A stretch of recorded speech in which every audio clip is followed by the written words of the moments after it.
আমার বন্ধুরা, নবী যখন নহিপ্রাপ্ত হয়ে গেলেন, নবুয়তি লাভ করে ফেললেন, রব্বুল আলামিন একের পর এক আয়াত নাযিল করে আল্লাহ তাআলা বলেন, ইয়া আইয়ুহাল মুদ্দাসসির কুম ফাআনযির ওয়া রাব্বাকা ফাকাব্বির। ও আমার কম্বল আবৃত নবী, আপনাকে তো কম্বল গাও দিয়া ঘুমায়া থাকার জন্য পাঠানো হয় নাই। আমার বন্ধুরা, আমাকে আপনাকে যে পাঠাইছে, আমাদেরকে তো আল্লাহ রাব্বুল আলামিন ঘোরাঘুরির জন্য পাঠায় নাই, ঠিক কিনা?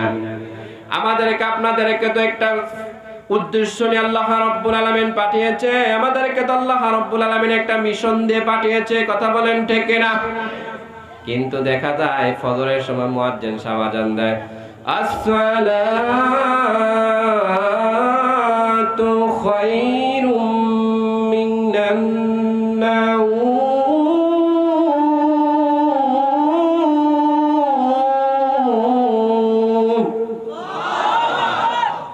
মুয়াজ্জিন সাহেব জানিয়ে দেয়, ঘুম থেকে নামাজ ভালো, ঘুম থেকে নামাজ উত্তম। কিন্তু কয়জনে ঘুম থেকে উঠে ওই ফজরের জামাতে যায়, আবার কয়জনে ওই নামাজের মধ্যে শরীক হয়, কথা বলেন ঠিক কিনা? আমার বন্ধু, যেই নবীজির জন্য আমাদের জীবন, আমাদের জান, যেই নবীজির হাতে ধরে ধরে কিয়ামতের ময়দানে জান্নাতে যেতে হবে, ওই নবীজির জীবনী আমরা জানি না কত বড় কপাল পোড়া, কত বড় দুর্ভাগা, কথা বলেন ঠিক কিনা? আমার বন্ধুরা, নবীজি সাল্লাল্লাহু আলাইহি সাল্লামকে আল্লাহ ওহী প্রেরণ করলেন। ওই যে জ্বর উঠেছে, খাদিজার কাছে কম্বল গাও দিয়ে শুয়ে আছে, আবার দ্বিতীয় ওহী, ইয়া আইয়ুহাল মুদ্দাসসির, ও আমার কম্বল আবৃতলা নবী, কুম ফাআনযির, আপনি দাঁড়িয়ে যান, ওয়া রাব্বাকা ফাকাব্বির, আপনার রবের বরত্ব ঘোষণা করেন, মানুষকে সতর্ক করেন। আল্লাহর হাবিব যে ওই দিন সোজা হয়ে দাঁড়ায়া গেলেন, জীবনে আর কোনো দিন তিনি আর বসেন নাই। আজকের মাহফিলে মুখ্যকারী কেরাত পাঠ করেছেন আমার খুব স্নেহের, যিনি আমার সাথে যোগাযোগ রেখেছেন আমি এই প্রোগ্রামে আসব বাংলাদেশ থাকা অবস্থায়, যিনি আমার সাথে কয়েকবার কথা হয়েছে, আমার প্রিয় ভাই, কলিজার ভাই, যার তেলাওয়াত শুনে আমরা মনোমুগ্ধ হয়েছি, যার তেলাওয়াতে আমাদের হৃদয় নাড়া দিয়েছে, কারি মোহাম্মদ এনামুল হক বুলবুলি সাহাব, হাফিজাহুল্লাহ। আল্লাহ আমার ভাইয়ের কণ্ঠকে কবুল করো, সকলে করি আমিন। আজকের মাহফিলের আদরণী পর্ব ও দস্তরবন্দি পর্বের পরিচালনায় যিনি ছিলেন, যিনি আমার সাথে খুব বেশি যোগাযোগ রেখেছেন, আমার কাছের ভাই জনাব মোহাম্মদ বদরুল হুদা সাহেব। আজকের এই প্রোগ্রামের যিনি আমার পূর্বে বক্তব্য দিয়েছেন, আমাদের সকলের প্রিয়, এই জনপদের মাটি ও মানুষের কল্যাণে যিনি কাজ করে থাকেন, আমাদের আস্থাভাজন, আমাদের শ্রদ্ধাভাজন, বিদায়কর একাশাব রূপহিহাট সমষ্টির সম্মানীয় বিধায়ক মোহাম্মদ নুরুল হুদা সাহেব, হাফিজাহুল্লাহ। আল্লাহ আমার নুরুল হুদা সাহেবকে আল্লাহ আপনি সম্মান বৃদ্ধি করে দেন, সকলে পড়ে আমিন। আমাকে রেখেছেন মুখ্য অতিথি, আপনাদের শুকরিয়া। সম্মানিত উপস্থিতি, আমরা আর কথা বাড়াবো না, অনেক কথা হয়েছে, রাত্র গভীর হয়েছে। আসুন আমরা কথা বলবো মহাবিশ্বের মহাবিষয় মহাগ্রন্থ আল কোরআনুল কারীম থেকে। হাদিস শরীফে আসছে, মান ক্বালা সাদাকা বি, যে ব্যক্তি কোরআন দিয়ে কথা বলে সঠিক বলে, ওমান আমিলা উজিরা বি, যে ব্যক্তি কোরআন দিয়ে আমল করে সঠিক আমল করে, ওমান হাকামা আদালা বি, যে ব্যক্তি কোরআন দিয়ে বিচার করে সঠিক বিচার করে। এজন্য আমরা সব সময় কোরআন থেকে শুনবো ইনশাআল্লাহ, ঠিক কি না? কোরআন আছে যেখানে, ইসলাম আছে যেখানে। কোরআন এমন একটি কোরআন, যে কোরআনের মধ্যে কোনো সমস্যা নাই, যে কোরআনের মধ্যে কোনো ভুল নাই, শুধু বলতো দূরের কথা, কোনো সন্দেহ পোষণ করা যাবে না, ঠিক কি না? কোরআন নিয়ে যারা চলবে, দুনিয়া ও পরকাল দুই জায়গায় আল্লাহ শান্তির ব্যবস্থা করে দিবেন, ঠিক কি না? এই কোরআন থেকে চমৎকার একটি সূরা আমাদের নবী, বিশ্ব নবী সাল্লাল্লাহু আলাইহি সাল্লামের উপর আল্লাহ তাআলা নাজিল করেছেন, ওই সময়, যেই সময় আল্লাহ রাসূল খুব হতাশ ছিলেন, দুশ্চিন্তা করতেন, ফিউচারকে নিয়ে খুব টেনশনে ছিলেন। ওই সময় আল্লাহর নবীকে আল্লাহ তাআলা সান্ত্বনা দেওয়ার জন্য ওই সূরাটা নাজিল করেছেন। এবং বিশ্ব মুসলিম উম্মার জন্য এমন একটি সূরা, যে সূরাটা ডিপ্রেশনে যে সমস্ত মানুষ চলে যায়, দুনিয়ার জীবন যাদের ভালো লাগে না, দুনিয়ার মধ্যে যারা ধৈর্যশীল হতে পারে না, স্থির থাকতে পারে না, হতাশ হয়ে যায়, উদাসীন হয়ে যায়। আমার কথাগুলো বোঝেন? আমি সাধু ভাষায় বলার চেষ্টা করি, আশা করি আঞ্চলিকতা আমার ভিতরে ততটা প্রভাব পড়ে না, ঠিক না? সম্মানিত উপস্থিতি, ওই সময় আল্লাহ রাব্বুল আলামিন চমৎকার একটি সূরা নাজিল করে দিয়ে বিশ্ব মুসলিম উম্মাকে একটি সান্ত্বনার বাণী দিয়ে দিলেন। এবং বিশ্ব মুসলিম উম্মাকে আল্লাহ তাআলা কিভাবে পৃথিবীর মধ্যে যুগের পর যুগ আল্লাহ তাআলা তাদেরকে বিজয় দান করেছেন, ওই রকম একটি সূরা আল্লাহ তাআলা ডেডিকেট করেছেন। আসুন আমরা কথা না বাড়িয়ে কথা বলবো। সূরাটির নাম হচ্ছে সূরাতুদ দোহা। সূরাটির নাম কি? দোহা শব্দের অর্থ হচ্ছে আলো। দোহা শব্দের অর্থ কি? আলো কথাটা শুনতেই লাগে ভালো, ঠিক কি না? যার জীবনে আলো নাই তার জীবনের সমস্যার কোনো শেষ নাই, আর যার জীবনের আলো একবার ফুটে যায় সে আর পিছনে তাকাইতে হয় না, ঠিক কি না? আমার বন্ধুরা, রব্বুল আলামিন বলেন, বিসমিল্লাহির রহমানির রহিম, ওয়াদ-দুহা ওয়াল-লাইলি ইযা সাজা, মা ওয়াদ্দা'আকা রাব্বুকা ওয়া মা ক্বালা। ওয়াদা কসমের জন্য ব্যবহার হয়। রব্বুল আলামিন বললেন, দুপুরের আলোর কসম। আমাদের সমাজে আমরা বিভিন্ন সময় যখন কথা বলি আমরা বলি আল্লাহি, আল্লাহর কসম। আল্লাহ কি কসম করে বলতেছি, কথাটা 100% সত্য, কথাটা তুমি মানো, তোমার কল্যাণ হবে। কথা বলেন ঠিক না? আমাদের রব যিনি স্রষ্টা, যিনি আকাশের মালিক, জমিনের মালিক, গোটা বিশ্ব পৃথিবীর মালিক, যেই মনিব আমাদের রিজিক দাতা, আমাদের পালন করতে, ওই মনিব তো কসম কাটতে হয় না। মনিব যদি কোনো আদেশ করে আমরা তো এমনি এমনি মনিবের হুকুম মানতে বাধ্য। কথা বলেন ঠিক না? কিন্তু রব্বুল আলামিন কেন কসম কাটলেন, কি কারণে কসম কাটলেন? তাফসীরকারগণ দুইটা ব্যাখ্যা করেছেন। একটা হলো এই যে কথাটার গুরুত্ব, যেই কথাটা কসমের পরে বলবেন ওই কথাটার গুরুত্ব বোঝানোর জন্য কসম কেটেছেন। আর একটা কথা হলো আল্লাহ যে মোস্ট ইম্পর্টেন্ট একটা কথা বলবেন, মানুষের দৃষ্টি আকর্ষণ করার জন্য কসম কেটেছেন। আল্লাহু আকবার। রব্বুল আলামিন বললেন, দুপুরের আলোর কসম। আলো তো সকাল থেকে শুরু হয়ে যায়, এখন দুপুরের আলোর কসম কেন বললেন? দুপুর যখন হয়ে যায় আমাদের মাথার উপরে সূর্যটা এসে যায়। সূর্যটা যখন মাথার উপরে এসে যায় পৃথিবীর সব জায়গা থেকে ছায়াগুলো নেমে যায়, সব অন্ধকার নেমে যায়, আলোটা চকচক ফকফকা হয়ে যায়। আলো আর আলোয় পৃথিবীটা আলোকিত হয়ে যায়। কথা বলেন ঠিক না?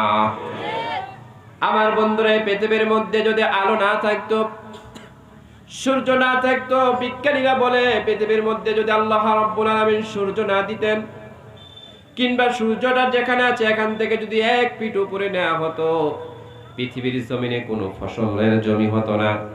পৃথিবীর জমিনে মানুষের যে সূক্ষ্ম ত্বক আছে, মানুষের যে শরীরের সুস্থতা আছে, কাটাছিড়া হইলে মানুষের যে শরীরের কাটাছিড়া শুকিয়ে যায়, এবং জমিনের মধ্যে বৃষ্টি হলে জমিন যেমনি ভাবে ভিজে যায়, আল্লাহর তাপ প্রয়োগ করা সূর্য যদি না থাকতো, আলো যদি না থাকতো, পৃথিবীর মধ্যে মানুষ আল্লাহর এই নাজ নেয়ামতে ভরা সুন্দর পৃথিবী উপভোগ করতে পারতো না।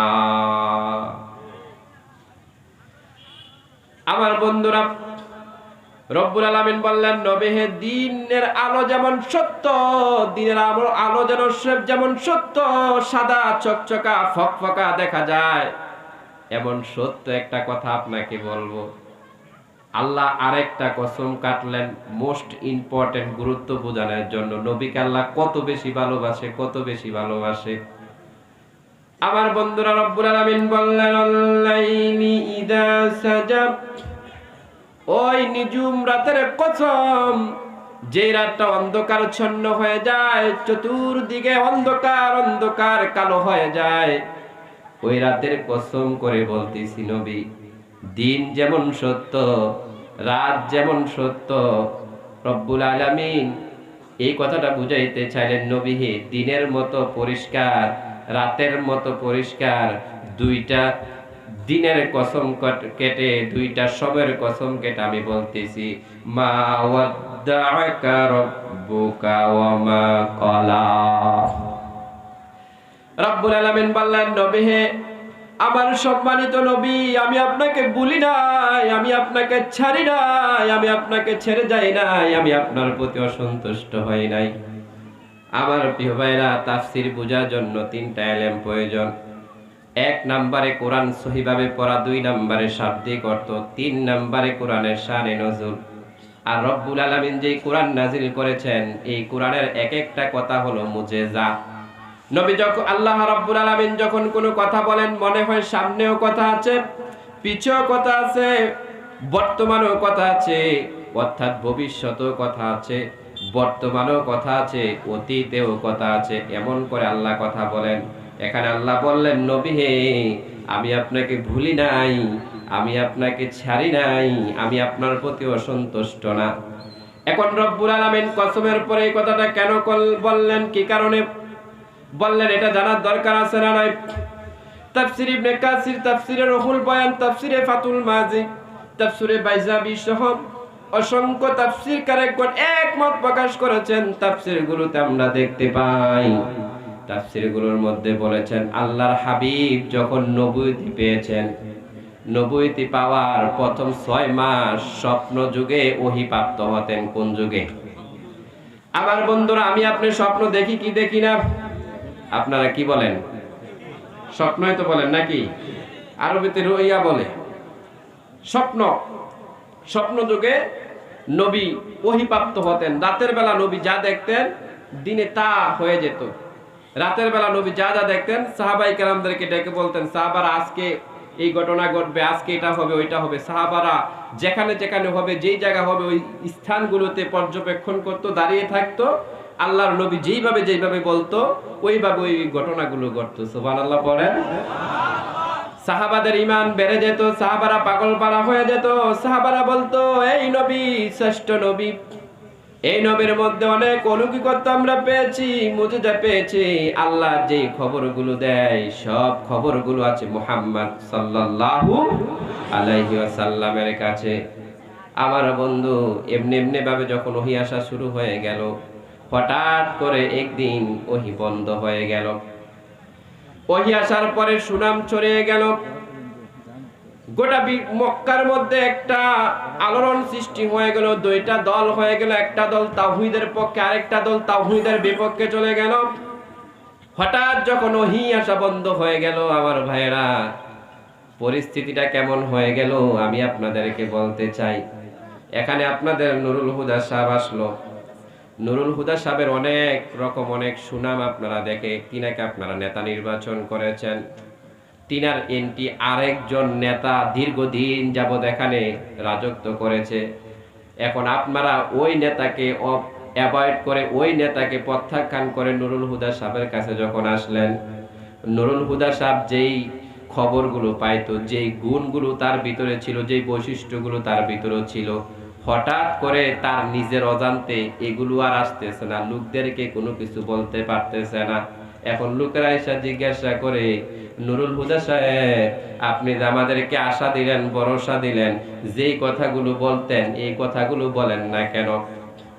এখন নুরুল হুদা সাহেব টেনশনে, আপনারাও টেনশনে, ঠিক কিনা? ঠিক সেম আরবের মধ্যে আল্লাহ রাসূল যখন ওহীর কথা বলতো, মানুষগুলো পাগল পারা হয়ে ইসলাম কবুল করলেন। যখন ওহী বন্ধ হয়ে গেল, জনগণ চিন্তিত, নবীও চিন্তিত। নবী আকাশের দিকে তাকায়, জনগণ আইসা বলে, ইয়া রাসূলুল্লাহ, আজকে কি কিছু আসে নাই? আজকে কি স্বপ্নে দেখেন নাই? আজকে কি জিবরাইল আসে নাই? এমন যখন কয়েকটা দিন অতিবাহিত হয়ে গেল, লোকেদের মধ্যে আলোচনা সমালোচনা শুরু হয়ে গেল। আবু জাহেলের স্ত্রী উম্মে জামিল বলতেছে, মুহাম্মদের কাছে যে ওই জিবরাইল নামক শয়তানটা আসতো, এটা আসা বন্ধ হয়ে গেছে। নাউজুবিল্লাহ পড়েন। শুধু তাই নয়, মুহাম্মদের আল্লাহ মুহাম্মদকে বলে গেছে এমন অপবাদ, মিথ্যা তহমত বিভিন্ন কিছু সমাজের মাধ্যমে মানুষে প্রচার করতেছে। আর নবীজি আকাশের দিকে তাকায়, বারবার আকাশের দিকে তাকায়। আমার বন্ধু কোন তাফসীরকারগণ বলেছেন 40 দিন, কেউ বলেছেন 21 দিন। পরে আল্লাহ রাব্বুল আলামিন আয়াত নাজিল করলেন, নবী হে মা ওয়াদ্দাকা রাব্বুকা ওয়া মা ক্বালা। ও নবী কাফিররা যে আপনাকে অপবাদ দেয়, আমি আপনাকে ভুলে গেছি, আমি আপনাকে ছেড়ে দিয়েছি, আমি আপনাকে ভুলে গিয়েছি, আমি আপনাকে ছেড়ে দিয়েছি, আপনার প্রতি অসন্তুষ্ট। কাফেরদের এই বক্তব্যটা সঠিক নয়, এই বক্তব্যটা সত্য নয়। নবী হে, আমি আপনাকে ভুলি নাই, আমি আপনাকে ছাড়ি নাই। আল্লাহু আকবার। আমার বন্ধুরা, আল্লাহর নবীর জীবনীকে দুই ভাগে বিভক্ত করা হয়। একটা হচ্ছে ক্বাবলাল নবুওয়াত, আর একটা হচ্ছে বাদাল নবুওয়াত। ক্বাবলান নবুওয়াত হলো নবুয়তের পূর্ববর্তী জীবনী, বাদাল নবুওয়াত হলো নবুয়তের পরের যে জীবনী। আমার বন্ধু, দুই জীবনের মধ্যে দুইটা পার্থক্য আছে, দুইটা বৈশিষ্ট্য আছে। বাদাল নবুওয়াতের জীবনের মধ্যে রাসূল যা যা করেছে, যা যা হয়েছে, যেই কোনো হুকুম এসেছে, সব কিছু আমাদের জন্য অনুসরণীয়, অনুকরণীয়, মান্য করা। আর ক্বাবলান নবুওয়াত, নবুয়তের পূর্বে যেই ঘটনাগুলো অলৌকিকভাবে ঘটেছে, যা কিছু হয়েছে, এগুলো আমার জন্য অনুসরণীয়, অনুকরণীয় নয়। কিন্তু নবী যে নবী, ওই সমস্ত ঘটনাগুলো এটার প্রমাণ এবং দলিল। সুবহানাল্লাহ পড়বেন না? আমার বন্ধুরা, আখিরে জামানার উম্মত আমরা, মুহাম্মদ রাসূলুল্লাহ সাল্লাল্লাহু আলাইহি সাল্লামের অনুসরী আমরা। জীবনে কত বই পুস্তক পড়লাম, কত কিছু জানলাম, নবীর বায়োগ্রাফি সম্পর্কে কিছু জানা নাই, নবীর জীবন বৃত্তান্ত সম্পর্কে আমাদের কিছুই জানা নাই। আমি আজকে সংক্ষিপ্ত আকারে আপনাদের কাছে আমার নবীর জীবনীটা তুলে ধরবো। ভাইয়েরা, জীবনে অনেক মাওলানার ওয়াজ শুনেছেন, জীবনী শুনেছেন। আজকে সহিভাবে আমি কিছু বর্ণনা চ্যালেঞ্জ দিয়ে বলে যাব, রে ভাই, জীবনে আলোচনা শুনেছেন, আজকের এই আলোচনা শুনুন, আপনার জীবন পরিবর্তন হবে, আপনার হতাশা দূর হবে, আপনার ঈমান বৃদ্ধি হয়ে যাবে। আল্লাহু আকবার। ক্বাবলান নবুওয়াতে নবী যে নবী, এটার দালিল কয়েকটা মিসাল দিচ্ছি আপনাদেরকে। এক নাম্বার মিসাল হলো, আল্লাহর নবী যখন মা আমেনার গর্ভে আসলেন, গর্ভে আসার 6 মাস পরে তাহার পিতা আব্দুল্লাহ ইন্তেকাল করেন। আমেনা হয়ে যায় বিধবা। বিধবা নারী যারা হয়, তাদের কপালে দুঃখের শেষ নাই। আপনাদের আসামে মনে হয় এমনটা হয় না? হয়। বিধবা নারী বিয়ে করলে সওয়াব আছে না নাই? বিধবা নারী কেউ বিয়ে করতে চায় না, এরকম নাই? কয় আনমেরিড বিয়ে করব, অবিবাহিত বিয়ে করব, বিধবা কেন বিয়ে করব? ঠিক না? তো বিধবা যদি বিয়ে না করেন, বিধবা কি বিয়ে ছাড়া থাকবে? তাদের বিয়ে হতে হবে না? তাদের বিয়ে লাগবে না? প্রিয় ভাইয়েরা, নারীদের উপর ইনসাফ করতে হবে, নারীদের উপর ইনসাফ করতে হবে। বিধবা নারী যারা আছে তাদেরকেও বিবাহ করতে হবে। এজন্য ইসলাম একাধিক বিয়া হালাল করেছেন। আর আমাদের দেশে মাশাআল্লাহ একটার বেশি 2টা বিয়ে করলে স্ত্রী দেয় দৌড়ানি, ঠিক কি না? আপনাদের দিকে দেয় না? আপনারা কয়টা করে বিয়ে করেন? কিন্তু ইসলাম বলছে মাসনা সুলাসা ওয়া রুবা, তোমরা বিয়া শুরুই করো 2টা করে শুরু করো। হ্যাঁ, আর আমাদের দেশে যদি একটার বেশি 2টা বিয়া করতে চায়, মাশাআল্লাহ একদম ফাটায় ফেলবে, কোপায় লাগবে, কোপা সামসু কোপা, ঠিক কি না? এটা তো আমাদের দেশে এক শিল্পী সুন্দরভাবে বলছেন, সাধু বাবা আমার একটা তাবিজ দাও, আমার ঘরে আমি মেম্বার, আমার বউ চেয়ারম্যান। আছে না নাই?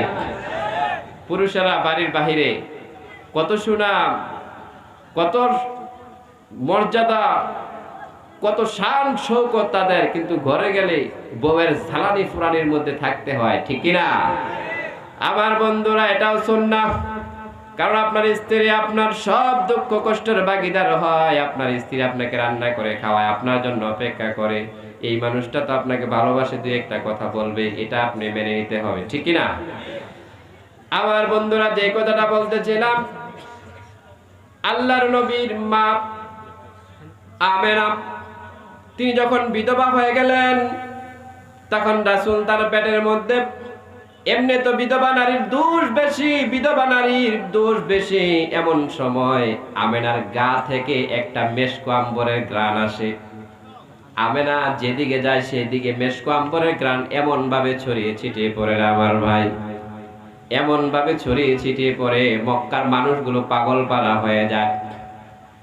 লোকেরা বলে, আব্দুল মুত্তালিব, তোমার পুত্রবধূ কি এমন সেন্ট ইউজ করে, কি এমন পারফিউম ইউজ করে, মক্কার কোনো বাজারে তো এই পারফিউম পাওয়া যায় না, আমরা পাগল পাড়া হয়ে যাই। আব্দুল মুত্তালিব তার স্ত্রীকে ডেকে বলল, ও আমার স্ত্রী, আমার পুত্রবধূ কি এমন সেন্ট ইউজ করে যার কারণে মক্কার লোকেরা আমার কাছে বিচার দিল। আব্দুল মুত্তালিবের স্ত্রী বলে, স্বামী আমার, এই কথাটা আপনার কাছে বলার জন্য আমি কিছুদিন ধরে অপেক্ষা করতেছি। স্বামী আমার, আপনি তো ওই মক্কার লোকদের কথাই শুনেছেন, আর তো কিছু শুনেন নাই। আপনি তো বাড়ির বাহিরে থাকেন, আমরা তো ঘরের মধ্যে থাকি। আমিনা যখন ওয়াশরুমে যায়, আমিনা যখন বাথরুমে যায়, গোসলখানায় যায়, স্বামী আমার, আমিনা যখন ওই গোসলখানা থেকে বাইর হয়, মনে হয় আমরা যদি কেউ গোসলখানাতে ঢুকি, ওয়াশরুমে ঢুকেছি, গোসলখানায় ঢুকেছি, এমনটা মনে হয় না, মনে হয় মেশক আম্বরের একটা ড্রামের মধ্যে ঢুকেছি। আব্দুল মুত্তালিব বলে, আমেনাকে ডাকো। আমেনা শ্রদ্ধার সাথে শ্বশুরের সামনে এসে দাঁড়িয়ে গেলেন, বললেন, জি আব্বাজান, আমাকে তলব করেছেন নাকি? আব্দুল মুত্তালিব বলে, হ্যাঁ বৌমা, তোমাকে তলব করেছি। বৌমা, একটা প্রশ্নের উত্তর দাও, তুমি এই মেশক আম্বর কোথায় থেকে পেয়েছো? আমেনা বুদ্ধিমতী নারী ছিল, শ্বশুরের সামনে থুতু ফেলে দিলেন, ওই থুতু থেকে আবার মেশক আম্বরের গান শুরু হয়ে গেল। আমেনা বলেন, বাবা আমার, এই মেশক আম্বর আমি কোনো দোকান থেকে খরিদ করি নাই, দোকান থেকে ক্রয় করি নাই, কোনো জায়গা থেকে আমি আনি নাই।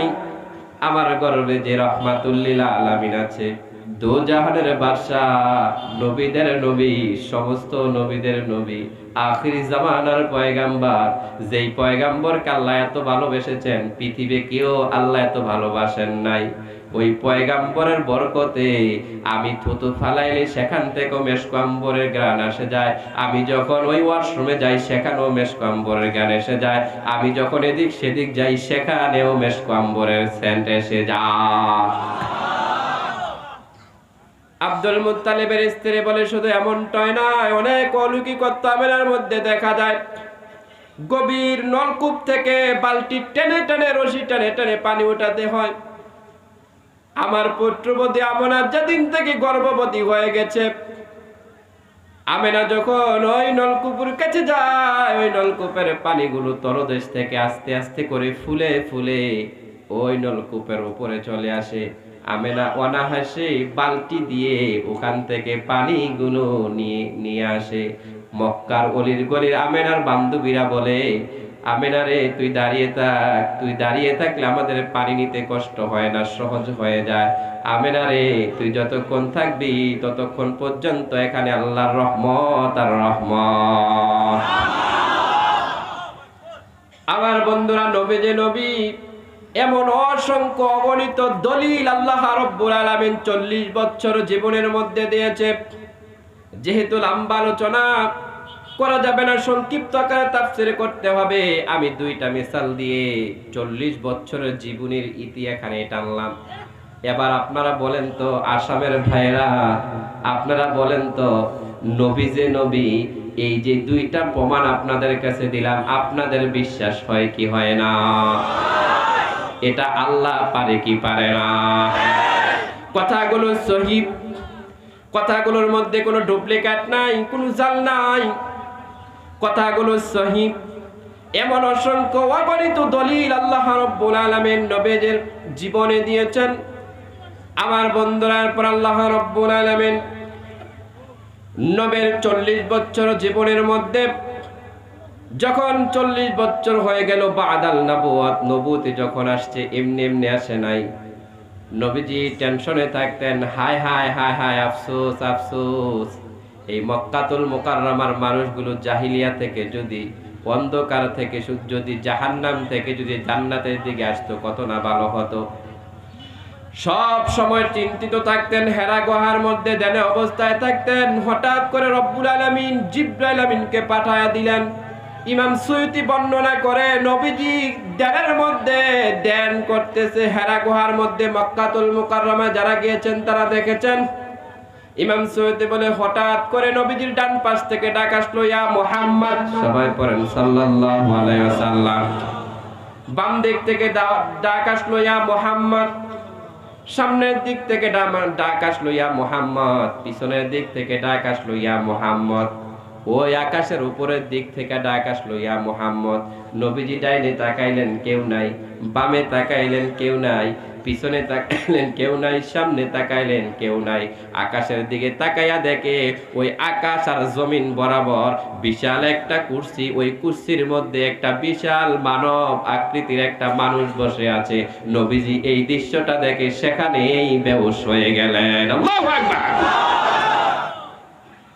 আমার বন্ধুরা, জিবরাইল আমিন ওই কুরসি থেকে এসে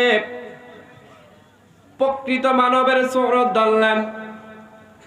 নবীজিকে আল্লাহর কুদরতি ভাবে তিনি হুঁশ করলেন। হুঁশ করে বললেন, ইয়া মুহাম্মদ পড়ো, ইকরা। আমার নবী পড়ে না। আবার বলে, ইকরা পড়ো, নবী পড়ে না। আবার বলে, ইকরা পড়ো, নবী পড়ে না। নবী বলে, মা আনা বিকারির, আমি তো পড়তে জানি না।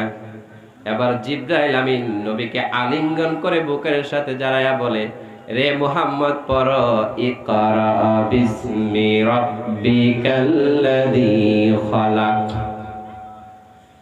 সর্বপ্রথম সূরা আলাকার 5টি আয়াত নাজিল হয়ে যায়। নবীজি পড়লেন।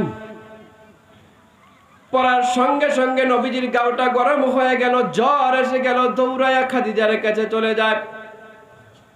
খাদিজার কাছে গিয়ে বলে, ও খাদিজা, জানো নাকি আজকে আমার সাথে কি এমন এক অলৌকিক ঘটনা ঘটেছে? খাদিজা বলে, ও নবী, কি হয়েছে বলুন। কই, খাদিজা, জীবনে এমন মানুষ আমি দেখি নাই। আকাশ আর জমিন বরাবর 600টি ডানা, এমন বহাল বিশাল আকৃতির মানব আমি আর দেখি নাই।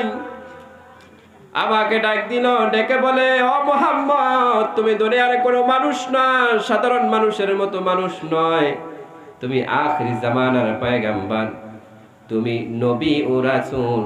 এইমাত্র আল্লাহ রাব্বুল আলামিন তোমার নামটা নবুয়তি খাতার মধ্যে উঠাইয়া তোমার নামে ওহী প্রেরণ করে দিল। শুধু তাই নয়, তোমার কাছে সর্বপ্রথম কোরআন নাজিল হয়ে গেল। পৃথিবীর মধ্যে আখিরি জামানার পয়গম্বরের নবুয়তি শুরু হয়ে গেল। ও মুহাম্মদ, তুমি পড়ো, ইকরা। নবী বলে, খাদিজা, আমি পড়তে পারি না, পড়তে পারি না। আমাকে আলিঙ্গন করে কি যে কেমন করলো, আমার মুখ দিয়ে অহরহ এই আরবি বাক্যগুলো বাহির হওয়া শুরু হয়ে গেল। আল্লাহু আকবার।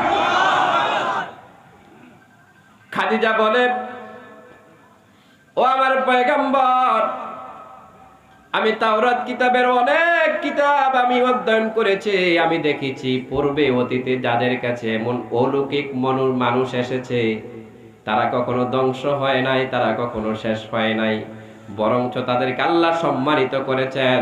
তাদেরকে আল্লাহ রব্বুল আলামিন মনোনীত করে আল্লাহর নবুয়তি তাদেরকে দান করেছেন। আমি খাদিজা সাক্ষ্য প্রদান করি, আপনি মুহাম্মদ আখির জামানার নবী। আপনি নবী হবেন না তো কে নবী হবে? আমার বন্ধুরা, এখানে বোঝার বিষয় আছে।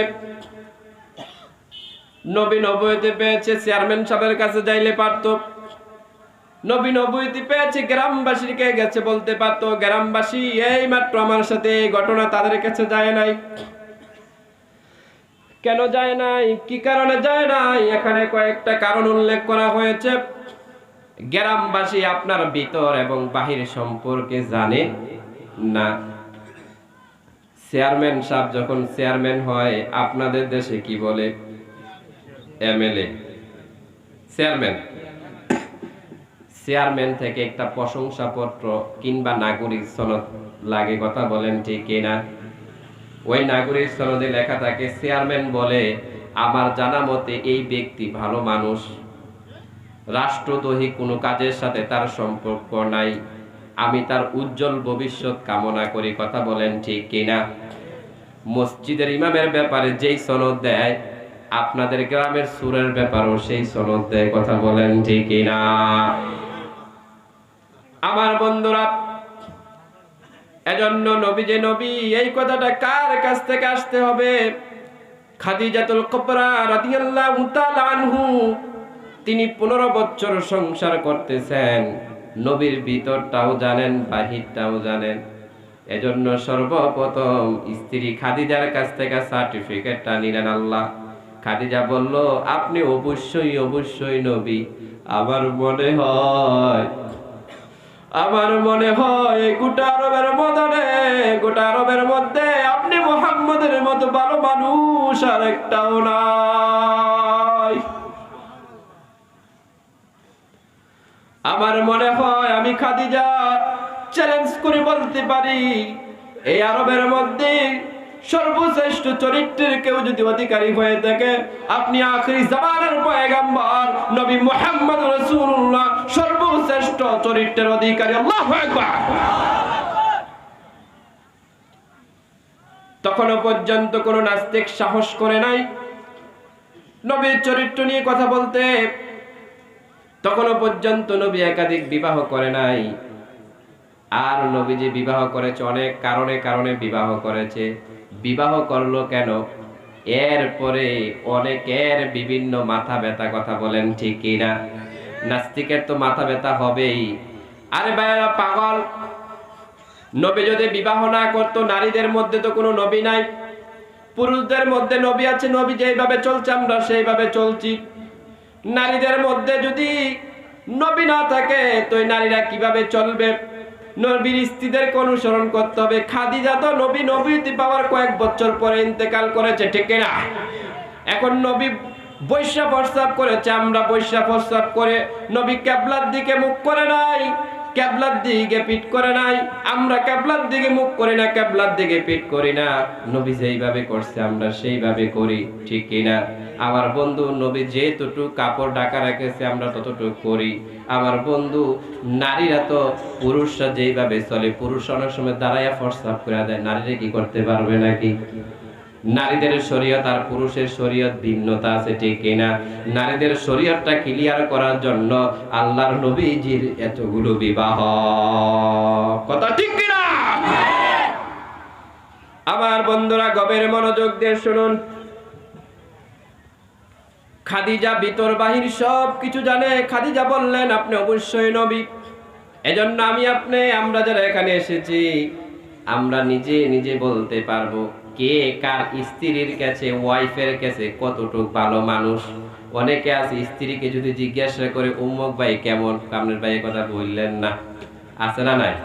আমি এত সাজুগুজু করি, এত সুন্দরভাবে চলি, কোনোদিন আমার প্রশংসা করে না। ওই পাশের বাড়ির ভাবি যদি একদম সেজে গুজে যায়, বলে ভাবি আপনার হেভি লাগছে, ঠিক না? আছে না নয়? আমার বন্ধুরা, নবী যখন নহিপ্রাপ্ত হয়ে গেলেন, নবুয়তি লাভ করে ফেললেন, রব্বুল আলামিন একের পর এক আয়াত নাযিল করে আল্লাহ তাআলা বলেন, ইয়া আইয়ুহাল মুদ্দাসসির কুম ফাআনযির ওয়া রাব্বাকা ফাকাব্বির। ও আমার কম্বল আবৃত নবী, আপনাকে তো কম্বল গাও দিয়া ঘুমায়া থাকার জন্য পাঠানো হয় নাই। আমার বন্ধুরা, আপনাকে যে পাঠাইছে, আমাদেরকে তো আল্লাহ রাব্বুল আলামিন ঘোরাঘুরির জন্য পাঠায় নাই, ঠিক কিনা? আমাদেরকে আপনাদেরকে তো একটা উদ্দেশ্য নিয়ে আল্লাহ রাব্বুল আলামিন পাঠিয়েছে। আমাদেরকে তো আল্লাহ রাব্বুল আলামিন একটা মিশন দিয়ে পাঠিয়েছে। কথা বলেন ঠিক কিনা? কিন্তু দেখা যায় ফজরের সময় মুয়াজ্জিন সাহেব আযান দেয়, আসসালাতু খায়রুম মিনান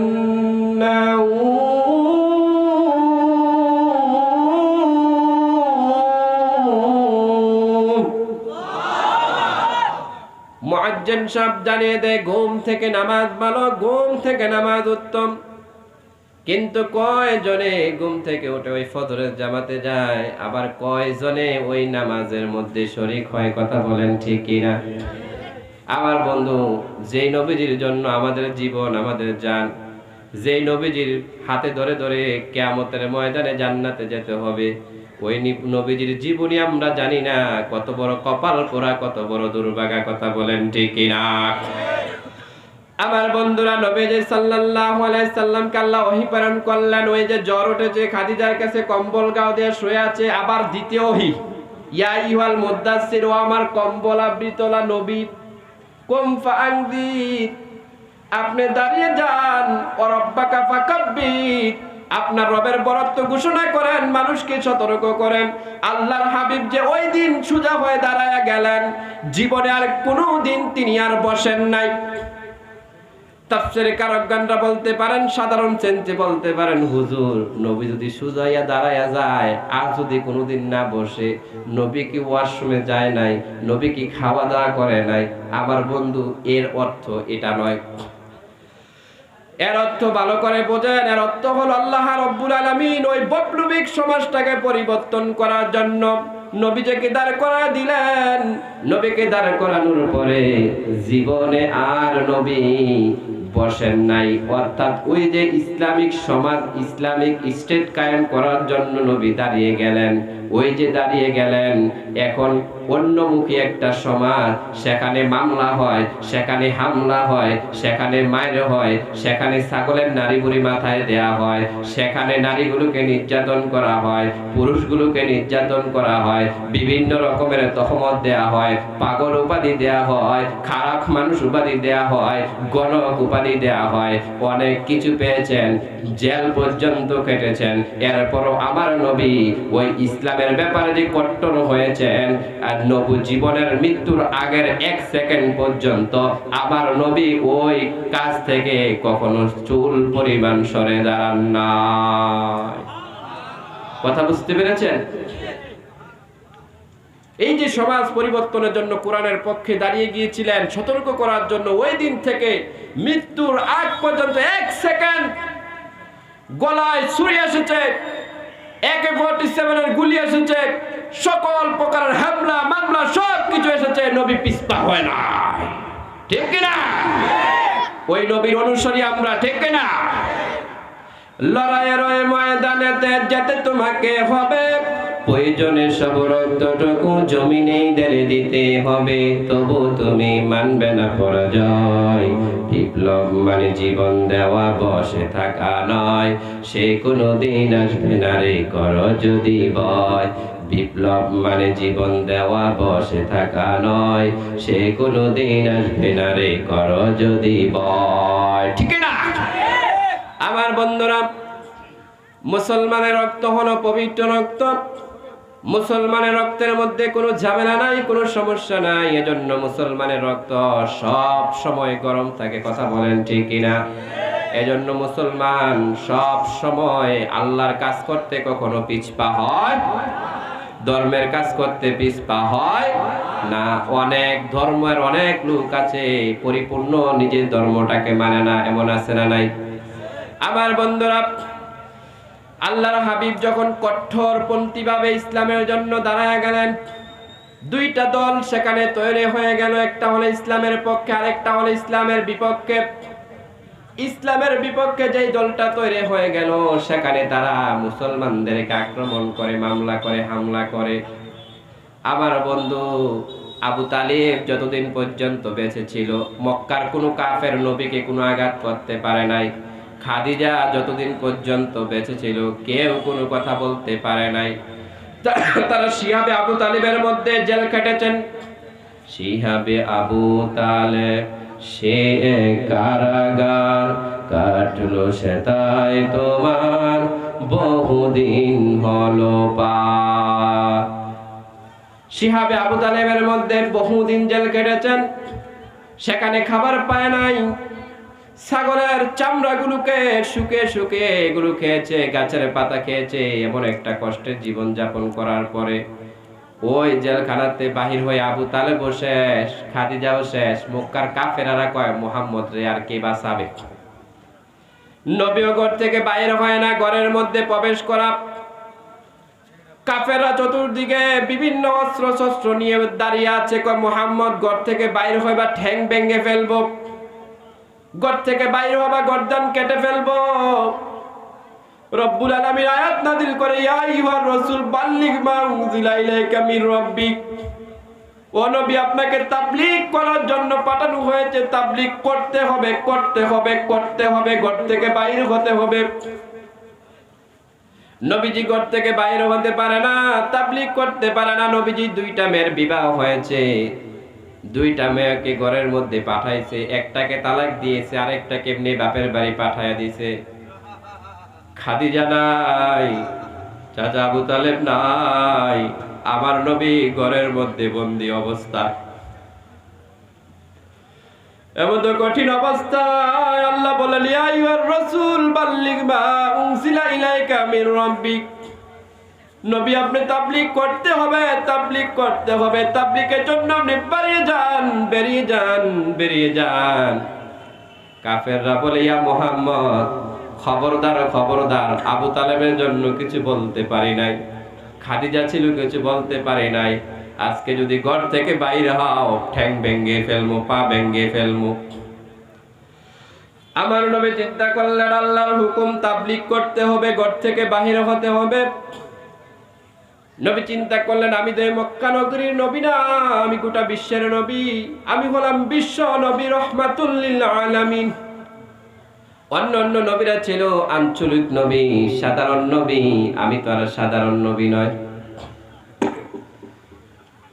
নবী চিন্তা করলেন, তায়েফে আমার শৈশব কেটেছে, আমি সেখানে বড় হয়েছি, সেখানে আমার মামারা আছে, সেখানে আমার সহপাঠীরা আছে, আমি সেখানে চলে যাই। রাতের বেলা 400 কিলোমিটার পাহাড়ের গিরিপথ বেয়ে আমার রাসূল তায়েফে গেলেন। আমার বন্ধু, তায়েফের অবস্থা মক্কার অবস্থার থেকে আরো খারাপ। নবীজি তায়েফের রাস্তা দিয়ে হাঁটতেছে, তায়েফের দুষ্ট কাফেররা পাথর মারতেছে। হাজারো ব্যথা বেদনার পরে ফিরে আসনি তুমি আপন ঘরে, দিনের আলো ছড়িয়ে দিতে চলে গেলে মদিনায় মক্কা ছেড়ে। হে রাসূল, তোমাকে বলি আমি কেমন করে, কত ব্যথা কত জ্বালা সয়াছ যে তুমি, তোমারি খুনে লাল তায়েফের ভূমি। ফেরেশতা এসে চায় শাস্তির হুকুম, লৌহ মাকা মুহাম্মদ প্রাণেতে হাজারা। হে আল্লাহ দয়া কর এ তায়েফবাসী, ওরা চিনিনি তো আমি যে মুহাম্মদ, হৃদয় মুহাম্মদ। পড়েন, হৃদয় মুহাম্মদ, প্রেরণায় মুহাম্মদ, বদর উহুদ খন্দকে মুহাম্মদ। আমার নবী তায়েফের ময়দানে যখন গেলেন, তায়েফের ওই দুষ্টু কাফেররা নবীকে পাথর নিক্ষেপ করতেছে। ও কলিজা বড় মুসলমান, তুমি কেমন ইমানদার, কেমন ইমানদার! তুমি আজকে মুসলমান হয়ে তুমি গা ফুলিয়ে বেশে হেঁটে বেড়াও, কিন্তু তোমার নবী ওই তায়েফের মধ্যে কত কষ্ট করেছে, কত নির্যাতন সহ্য করেছে তুমি দেখো। যেই নবীকে আল্লাহ রব্বুল আলামিন পৃথিবীকে এতটুক ভালোবাসে নাই, যেই নবীকে আল্লাহ এত বেশি ভালোবেসেছেন। নবী তায়েফের ময়দান দিয়ে যাচ্ছেন, দুষ্ট কাফেররা পাথর নিক্ষেপ করতেছে জায়েদ নবীজির সামনে। কিছু কিছু পাথর নবীজির মাথা মোবারকে, গায়ে মোবারকে পড়তেছে। কিছু দাঁড়ানো পাথরের কারণে নবীজির মাথা ফেটে যায়, নবীজির গা মোবারক থেকে রক্তগুলো ঝরঝর করে পড়তেছে। আল্লাহর নবী রক্তগুলোকে জমিনে পড়তে দেয় না, নবীর গায়ের সাথে মিশ্রিত করে দেয়। এমন বৃষ্টির মতন পাথর নিক্ষেপ করতেছে, পাথর মারতে মারতে আমার নবীকে জমিনে ফেলে দিচ্ছে। নবী জমিনের মধ্যে পড়ে গেলেন, আবার জমিন থেকে উঠে দাঁড়াইলেন, আবার তায়েফের মানুষগুলো পাথর মারলেন। নবী আবার জমিনে পড়লেন, আবার পাথর মারলেন, আবার নবী জমিন থেকে উঠলেন। চতুর্থবার যখন পরে যাবেন, আল্লাহর জিবরাইল এসে নবীকে একটা পাহাড়ের উপরে নিয়ে গেলেন। কুদরতি ভাবে নবীর জ্ঞানটা ফিরিয়ে দিলেন, বললেন, ও আমার পয়গম্বর, আল্লাহ রাব্বুল আলামিন আমাকে পাঠিয়েছেন। আপনি যদি বলেন এই তায়েফটাকে আল্লাহ রাব্বুল আলামিন উল্টায় দিবে, পাল্টায় দিবে, তায়েফবাসীকে পাহাড় দিয়ে চাপে মেরে ফেলবে। আল্লাহর নবী বলে, রে জিবরাইল, মায়ের কান্দন কান্দো না, আমি বুঝে গেছি, আমি বুঝে গেছি, আমি বুঝে গেছি, এই জমিনে ইসলাম যদি কায়েম করতে হয় রক্ত দিতে হবে। রে জিবরাইল, আল্লাহ রাব্বুল আলামিন আমাকে এত বেশি ভালোবাসে, এত বেশি মুহাব্বত করে, জমিন পর্যন্ত শেষ করে দিতে চায়। রে জিবরাইল, প্রথম যখন পাথরগুলো আমাকে মারা হলো, আল্লাহ কি চাইলে পাথরগুলোকে হাওয়া করে দিতে পারতো না? এখনো তায়েফের জমিনে একটা বিশাল পাথর হাওয়ার মধ্যে দাঁড়িয়ে আছে। এটা বাদ দিলাম, আল্লাহ রাব্বুল আলামিন যদি চাইতো, তুমি জিবরাইলের 600 পাখা, একটা পাখা যদি সেখানে দাঁড় করাই দিত, একটা পাথর আমার গায়ে পড়তো না। রে জিবরাইল, আমার রব চায় এই জমিনে রক্ত দিয়ে এই জমিনটাকে পবিত্র করে ইসলামকে প্রচার করে দেই, প্রসার করে দেই। আমার বন্ধুরা, আল্লাহ রাব্বুল আলামিন নবীদেরকে স্পেশাল একটা পাওয়ার দিয়েছেন, লিকুল্লি নাবিন দাওয়াতা মুজদাতাবুদ দাওয়াত। নবীদের এমন একটা পাওয়ার আছে, নবীরা দোয়া করতে দেরি হয়, বিদ্যুতের গতিতে দোয়া কবুল হতে দেরি হয় না। সাইয়েদনা নূহ আলাইহিস সালাম, কওমের লোকেরা নূহ নবীকে মানে না, নূহ নবীর সাথে বেয়াদবি করা শুরু করেছে। নূহ আলাইহিস সালাম আল্লাহর কাছে বলে, আল্লাহ, এদের জ্বালা অতিষ্ঠ আর পারতেছি না, রব্বুল আলামিন আপনার কুদরতি ইলমে যদি জানা থাকে এই জনপদের মানুষ ইসলাম মানবে না, ইসলাম কবুল করবে না, রব্বুল আলামিন এই জনপদকে ধ্বংস করে দিন। রব্বুল আলামিন কুদরতি ইলমে দেখলেন এই জনপদের মানুষ ঠিক হবে না।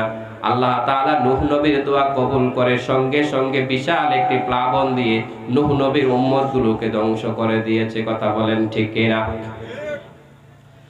আমার আপনার নবী আখিরে জামানার পয়গম্বর, তিনি যদি চাইতেন, ওই দিন যদি দোয়া করতেন, আল্লাহ রাব্বুল আলামিন এই জনপদের কেউ তো আমাকে মানতেছে না, আমাকে পাথর নিক্ষেপ করতেছে, আপনি ধ্বংস করে দেন। আল্লাহর নবী বলার আগেই তো আল্লাহ ধ্বংস করার জন্য প্রস্তুত ছিলেন। নবী এত মার খাইলেন, এত কষ্ট স্বীকার করলেন, ওই যে স্পেশাল একটা দোয়া, এই দোয়াটা দুনিয়ার মধ্যে খরচ করেন নাই। আমার আপনার নবী ব্যতীত সমস্ত নবী ওই দোয়াটা দুনিয়ার মধ্যে খরচ করে ফেলেছে। এজন্য কিয়ামতের ময়দানে সমস্ত নবীরা বলবে নাফসি নাফসি, আমার আপনার নবী বলবে রব্বি হাবলি উম্মতি। সেজদায় পড়ে থাকবে, সমস্ত নবীদের সম্মান থাকবে একদিকে, আমার আপনার নবীর সম্মান থাকবে আর একদিকে। ওই নবীর বায়োগ্রাফি থেকে কথা বলতেছি, যেই নবীর বায়োগ্রাফি নিয়ে অমুসলিমরা বলে as a father, as a teacher, as a leader, অর্থাৎ মুহাম্মদ, পারফেক্ট মুহাম্মদ সাল্লাল্লাহু আলাইহি সাল্লাম, বাবা হিসাবে মুহাম্মদ শ্রেষ্ঠ, নেতা হিসাবে মুহাম্মদ শ্রেষ্ঠ, স্বামী হিসাবে মুহাম্মদ শ্রেষ্ঠ, সমাজ সংস্কারক হিসাবে মুহাম্মদ শ্রেষ্ঠ। অমুসলিমদের মিউজিয়ামগুলোতে, জাদুঘরগুলোতে বড় বড় আকৃতি লিখিতভাবে নিখুঁতভাবে লিখে রাখছে মুহাম্মদ হলো আখিরি জামানার সুপার পাওয়ার শ্রেষ্ঠ একজন মানব। সুবহানাল্লাহ, আসতে বলেন। আমার বন্ধুরা, নবীর মন খারাপ হয়ে গেল। নবীর যখন মন খারাপ হয়ে যেত, নবীর মন ভালো করে দিতেন যিনি, তিনি কে? ওই আল্লাহ রাব্বুল আলামিন আবার বলে, ওয়ালাল আখিরাতু খায়রুল লাকা মিনাল উলা ওয়ালা সাওফা ইউতিকা রাব্বুকা ফাতারদা। জিবরাইল আমিন নবীকে পাহাড়ের উপরে নিলেন। নবী সারা রাত্র ওই পাহাড়ের উপরে বেহুশ হয়ে নির্ঘুম ভাবে কাটিয়েছেন, ছটফট করেছেন।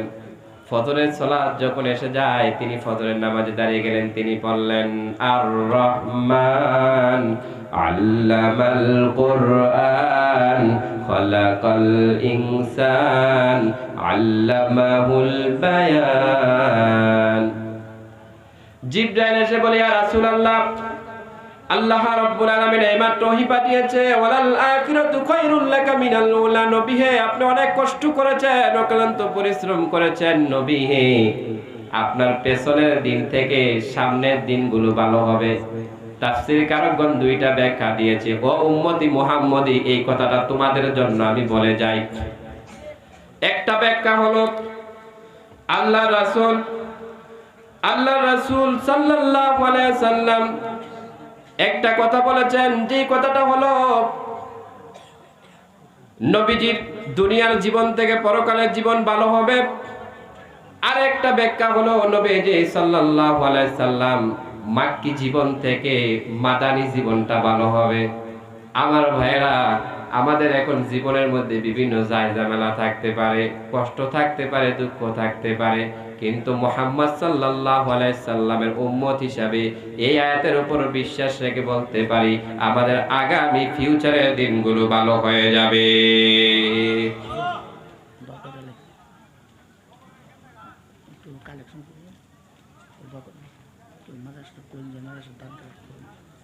সম্মানিত উপস্থিতি, আপনাদের মনে হয় ধৈর্যহারা হয়ে গেছেন, প্রোগ্রামের সময় মনে হয় শেষ হয়ে গেছে, টাইম।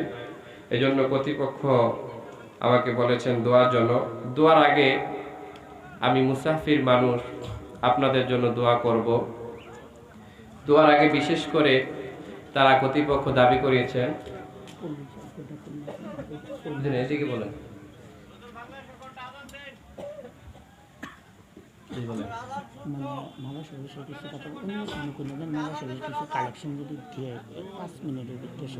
না বলা যাবে না, আপনি তো বলছেন দোয়া করার জন্য। আর কি করবে মাদ্রাসা বিষয় বলতেছি, আপনি তাফসীর তো বুঝতে হবে। আমি যে আলোচনা করছি এই আলোচনাগুলো আপনাদের বুঝতে সহজ হয়েছে না কঠিন হয়েছে? কোরআনের কথা বলতেছি, শুনেন, কথা বলি শুনেন। আপনারা যদি আমার চেয়ে অনেক কিছু বুঝেন, অনেক কিছু জানেন, আপনারা আমাকে এত দূর থেকে আনার দরকার ছিল কি? আর একটা বিষয় আমি বুঝি না, ইন্ডিয়ার বাইদেরকে আমি শ্রদ্ধার সাথে মুহাব্বতের সাথে বলতে চাই, আপনাদের শ্রোতা যারা আছেন, কর্তৃপক্ষ যারা আছেন, সবাইকে বলতে চাই, আমাদের মসজিদ মাদ্রাসাগুলো কার? এগুলো কার? আমাদের না? এগুলো পরিচালনা করতে হবে কে? আমরা সবাই। আমরা কি করি, কর্তৃপক্ষ একটা মাহফিল দিয়ে একটা হুজুর এনে আইসে বলি হুজুর কালেকশন করেন, মাদ্রাসার দিকে তাকান, মাদ্রাসা নিয়ে বলেন। আরে আলোচনা তো যাইতেছে, শ্রোতা তো আসতেছে, ঘন্টাখানিক সময় লাগবে। আর মাদ্রাসা কি? মাদ্রাসা সম্পর্কে মানুষ জানে না, মাদ্রাসায় পড়লে আলেম হওয়া যায়। আমি তো মাদ্রাসায় পড়ে আসছি, তো মানুষ তো এটাই বুঝে যে হুজুরের মতো একজন আলেম বানাইতে হলে মাদ্রাসায় পড়াতে হবে, ঠিক কিনা? কমন সেন্স বলে একটা বিষয় আছে। কি আছে? কমন সেন্স বলে একটা বিষয় আছে, এটাকে বাংলায় বলে সাধারণ জ্ঞান। কি? তা আপনারা ইন্ডিয়ার মানুষ, অনেক বড় রাষ্ট্রের মানুষ, আপনারা তো আমাদের চাইতে অনেক ভালো বুঝেন, অনেক বেশি বুঝেন। তা আমি মেহমান মানুষ, আমি তো আর আপনাদের সাথে ওইরকম কোনো কথা বলে বেয়াদবির ভাগীদার হতে পারবো না। আপনারা যেভাবে বলবেন আমি সেইভাবেই শুনতে হবে, ঠিক না? তবে আমি বলতে চাই, ইসলামের কিছু নীতি নির্ধারণ আছে, ইসলামের কিছু সংস্কৃতি আছে। আমাদের দেশে মাদ্রাসা আপনাদের দেশের থেকে কম না বেশি? কথা বলে না, কম না বেশি? আমাদের দেশে মসজিদ আপনাদের দেশ থেকে কম না বেশি? আমাদের দেশে মসজিদ আসে 3.5 লক্ষ। কত? আমাদের দেশের মসজিদের ইমাম কি না খাইয়া থাকে? বেতন কম হয়? আমাদের দেশে মাদ্রাসা আছে, কি বলেন? এদিক দিয়ে বলেন, এখানে বলেন, বলেন। তো পুলিশ আসলে কি হয়েছে? পুলিশ তো প্রোগ্রাম দেখছে, এমনিও আমাকে জিজ্ঞাসা করবো, আবার না থাকলেও জিজ্ঞাসা করবে। আচ্ছা, পারমিশন না হলে তো এটা আপনাদের ব্যর্থতা। সম্মানিত উপস্থিতি, আমি যে কথাটা বলতেছিলাম, মাদ্রাসার জন্য আপনারা দান করেছেন, এরপরেও কি কেউ দান করার মতো কেউ আছেন? দান করার মতো কেউ আছেন? নাই? আচ্ছা, মুনাজাত দিয়ে দেবো, মুনাজাত দিয়ে দিই নাকি? আপনার এসপি সাহেব না বলে আসছে, আবার গজল কবি কেমনি?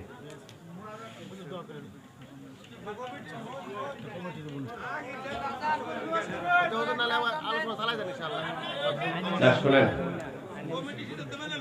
প্রতিপক্ষ যেহেতু আমাকে যে আনছে, তারা যেহেতু আমাকে আদেশ করেছে, আমি তাদের ওয়াদা শুনতে বাধ্য, ঠিক কি না? তবে এটা সুন্দরের মধ্যে হতো, এটা আমাকে একটু সুন্দরভাবে বুঝাইতো। আমি তো ইন্ডিয়াতে নতুন না, ইন্ডিয়াতে প্রোগ্রাম করতেছি, আমি বুঝতেছি মানুষের মত, মানুষের যে ভাষা। তো সম্মানিত উপস্থিতি, প্রোগ্রাম আমরা মুনাজাত করে দিই, আমরা আর কথা না বলি। আল্লাহুম্মা আমিন। ইয়া রাব্বি লাকাল হামদু কামা ইয়ানবাগি লিজালালি ওয়াজহিক ওয়া আযীমি সুলতানিক, লাকাল হামদু বিল ঈমান, লাকাল হামদু বিল ইসলাম, লাকাল হামদু বিল কুরআন। আল্লাহুম্মা কফিনি বিহালালিকা আন হারামিক ওয়া আগনিনি বিফাদলিকা আম্মান সিওয়াক। আল্লাহুম্মা ইন্নী আউযু বিকা মিনাল হাম্মি ওয়াল হুজনি ওয়াল আজজি ওয়াল কাসলি ওয়া দিনিদ দাইন ওয়া গলাবাতির রিজাল। আল্লাহুম্মা ইয়া মুকাল্লিবাল কুলুব সাররিফ কুলুবানা আলা তুআতিক। আল্লাহুম্মা জাআলনা সাবুরা ওয়া জাআলনা শাকুরা ওয়া জাআলনা ফি আইনি সগীরা ওয়া ফি আ'য়ুনিন নাসি কাবীরা। আল্লাহুম্মা আইন্নি আলা গামরাতিল মাউত আও সাকরাতিল মাউত। আল্লাহুম্মা আজরিনা মিনান নিরার।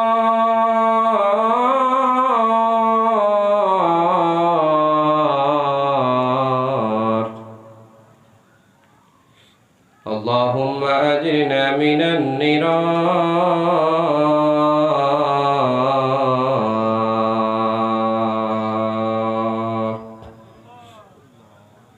اللهم ربنا لا تزغ قلوبنا بعد إذ هديتنا وهب لنا من لدنك رحمة إنك أنت الوهاب।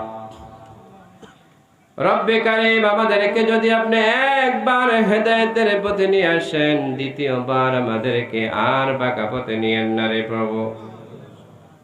রব্বুল আলামিন, এই রাত্র গভীর রজনীতে এই সুন্দর জলপাস, এই সুন্দর জলসায় সমাপনী বক্তব্য দিয়ে আপনার শাহীন শাহী দরবারে দুইখানা ফরিয়াদের হাত বাড়ায়া দিলাম। রব্বুল আলামিন, আমরা যারা হাত বাড়িয়ে দিলাম, কে মা হারায়তি,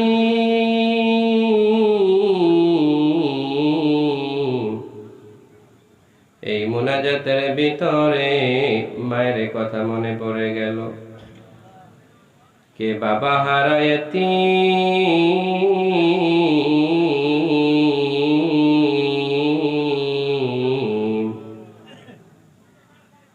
এই মুনাজাতের ভিতরে বাবার কথা মনে পড়ে গেল।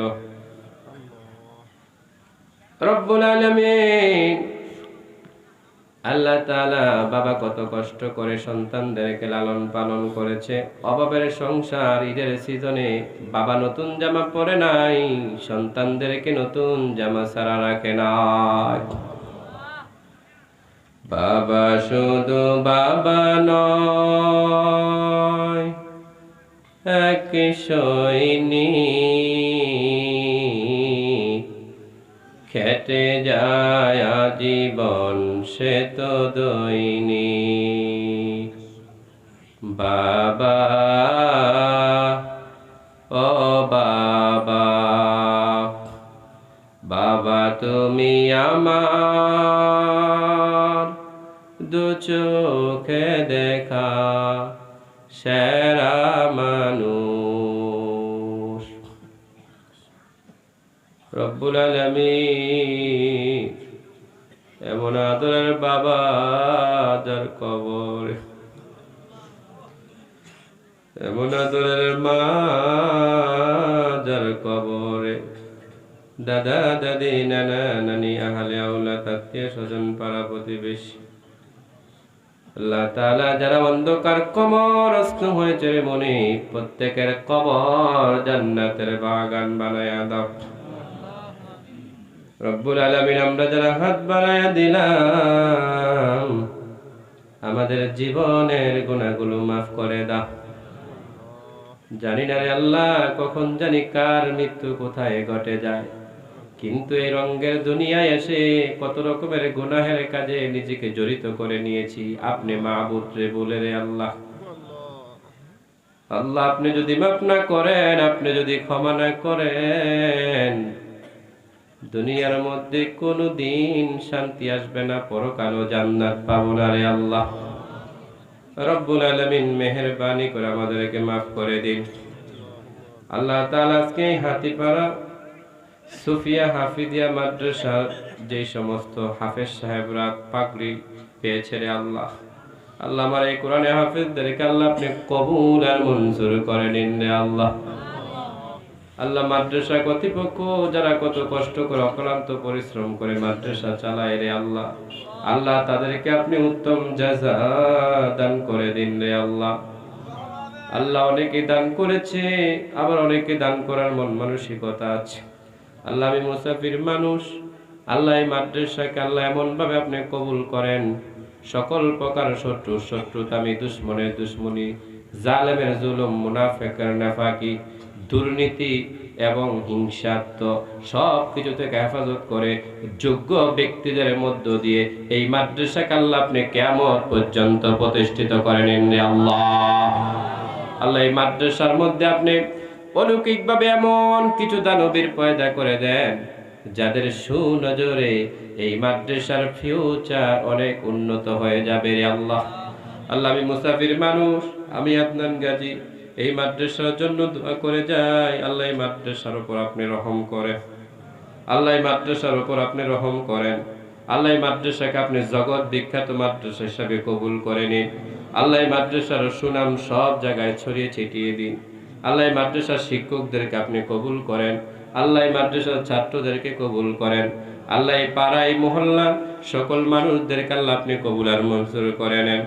আল্লাহ যারা অসুস্থ শাফা দান করে দেন, আল্লাহ যারা অভাবে আছে অভাব দূর করে দেন, আল্লাহ যারা ঋণগ্রস্ত ঋণ পরিশোধ করার তৌফিক দান করে দেন, আল্লাহ যারা জীবন নিয়ে হীনতার মধ্যে আছে তাদের জীবন নিরাপত্তা দান করে দেন। আল্লাহ আপনি তো মুসাফিরকে কখনো খালি হাতে ফিরান না রে আল্লাহ। আমি জানি না আমার সাথে আমার ভাইয়েরা মায়েরা যে যেখান থেকে হাত বাড়ায় কার মনে কি হাজাত, সকলের হাজাত গুলো আল্লাহ তুমি পূর্ণ করে দাও রে আল্লাহ। আল্লাহ প্রত্যেকের কলবের মধ্যে সাকিনা নাযিল করে দাও। আল্লাহ আমাদের সকলকে সুস্থতার নিয়ামত দান করে দাও। আল্লাহ তোমার এই জমিনে বসবাস করি, তোমার জমিনে কোরআনের কথা বলি। আল্লাহ যেখানে যাই এই কোরআন থেকে বলার চেষ্টা করি, কোরআনের বাইরে কখনো বলি না রে আল্লাহ। আল্লাহ জানি না কোথায় কখন মৃত্যু হতে হয়, তবে আল্লাহ যেখানে এই জায়গায় মৃত্যু দাও, সম্মানিত মৃত্যু, শাহাদাতের মৃত্যু আল্লাহ দান করে দিও রে আল্লাহ। রব্বুল আলামিন যতগুলো আরজি পেশ করলাম সবগুলো আরজি কবুল আর মঞ্জুর করে নাও। আল্লাহ এই জালসাকে কবুল আর মঞ্জুর করে নাও। মুরব্বী বাবা যারা হাত বাড়াইছে আল্লাহ তাদেরকে মাফ করে দাও। আল্লাহ আমার যুবকদেরকে কবুল করে নাও। সম্মানিত আলেমদেরকে আল্লাহ সঠিক পথে থাকার তৌফিক দান করে দাও। আল্লাহ আমরা মুসলমান, আমাদের ভিতর ভালো থাকে না, আমরা বিভিন্ন সময় গুনাহের কাজে জড়িয়ে যাই। আল্লাহ লোভ, লালসা, হিংসা, বিদ্বেষ এগুলো থেকে আমাদেরকে হেফাজত করো। রব্বির হামহুমা কামা রব্বায়ানি সগীরা রব্বির হামহুমা কামা রব্বায়ানি সগীরা ওয়াজআল আখিরা কালিমাতুনা ইনদাল মাউত বিহাক্কি লা ইলাহা ইল্লাল্লাহ মুহাম্মাদুর রাসূলুল্লাহ। আসসালামু আলাইকুম ওয়া রাহমাতুল্লাহ।